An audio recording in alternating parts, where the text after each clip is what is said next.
We're back with Bandai now, and the 30th group would not be complete if it didn't have my favourite kaiju Gigan in it. This is the latest Gigan figure from the HG D line, just like Godzilla and King Ghidorah, and he has a very interesting sculpt, because this model, to me at least, looks like a hybrid between Showa and Final Wars Gigan. I like the blades on the new model that appear to be more lethal, unlike the original where they all seem to be fused together. The pincers appear to be a little too close to his beak, where on the original they were spread out like on the actual character. The wings are just as gold and pointy like in the movies, and the figure possesses creases just like the suit.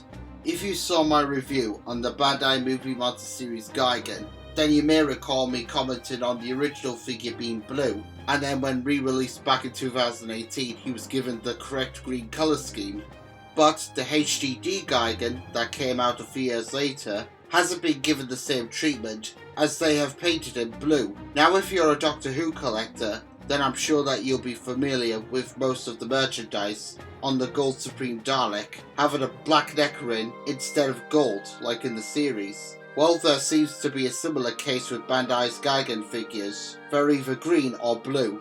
I explained the situation in the review on the Bandai Movie Monster Series Gigan himself. The link to that video is in the description below.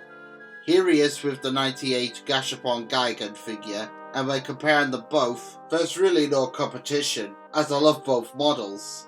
It doesn't matter if you bought the original 1998 figure before getting this one, as you can never have enough Gigan figures, especially if you're a massive fan of the character like I am. And yes, I would highly recommend adding this one to your collection. And now for the final figure of the 30th group, Nessie the Loch Ness monster. Now you're probably wondering what on earth is a cryptid doing in a group that is full of kaiju? Well, that's because long before I was introduced to Godzilla and King Kong, my idol monster was Nessie, and he/she still is to this day. So you could say that Nessie here represents my long fascination with monsters.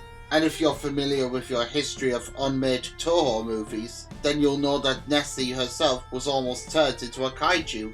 This figure, although it's still Japanese despite being based on a Scottish monster, isn't by Bandai or Akira. It was made by a company called Kaiyodo, and they make miniature models of mostly animals and dinosaurs. In fact, I have 4 of their Cenozoic creatures in the collection, those being the woolly mammoth, Smilodon, Megatherium and Glyptodont. And I don't know if it's true or not, but I think they're also known as Reveltech, or they used to be. My knowledge on this company is limited, but if anyone knows, then just inform me in the comments. And as you can see, they also cover cryptids, such as Bigfoot, Chupacabra, Kappa, etc. And I think Kaiyodo's depiction of Nessie is fantastic.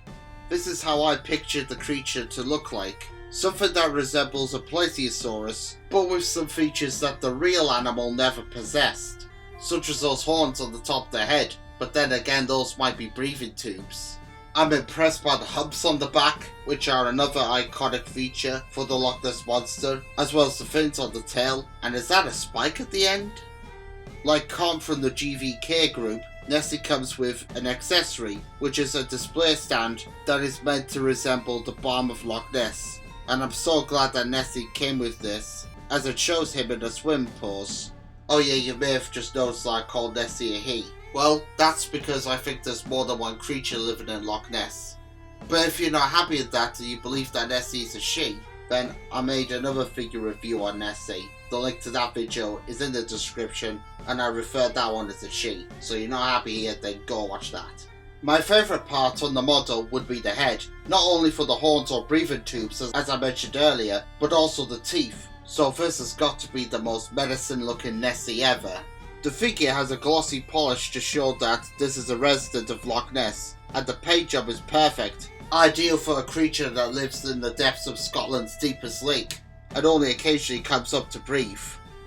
The body is dark brown with a slight tint of black, and the underbelly is light grey with a white colour scheme. And although this figure wasn't made by Bandai, I still classify it as a Gashapon. And even though we sadly never got that Nessie movie from Toho, we at least have lookalikes such as this. And there's also the lake dragon from Princess from the Moon. and this is how Toho were going to depict Nessie. So in a way we kinda got Kaiju Nessie, aka Toho's Loch Ness Monster, as I like to call it. Surprisingly, Kaiyodo have also made a larger model of the Loch Ness Monster, and I would pick it up myself, except it's very pricey. So in that case, I think I'll wait for Safari Limited to make a figure of Nessie the Loch Ness Monster, since they occasionally do cryptids for their Mythical Realms range.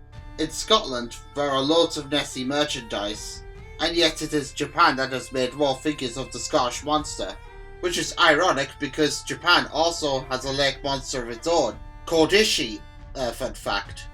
I guess Ishi isn't as famous as her Scottish cousin, but overall, if you're a fan of the Loch Ness Monster, then this is another figure I'd highly recommend for your crypto collection.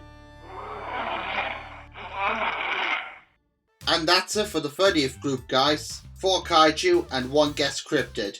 Godzilla and King Ghidorah represented by birth, since this is how they looked back in 1991. Anguirus and Gigan represent my long love for the Godzilla and Kaiju franchise. And Nessie represents my long fascination with monsters and creatures. I did actually consider on putting Final Wars Rodan in the group, since he too was one of the first characters that I was introduced to. But he's in another group with Mosagoji, and that one is really lacking in Kaiju at the minute, so I'll have to look into that, but I digress. I do not regret including Nessie in this group, and like I said earlier, she was almost turned into a Kaiju herself.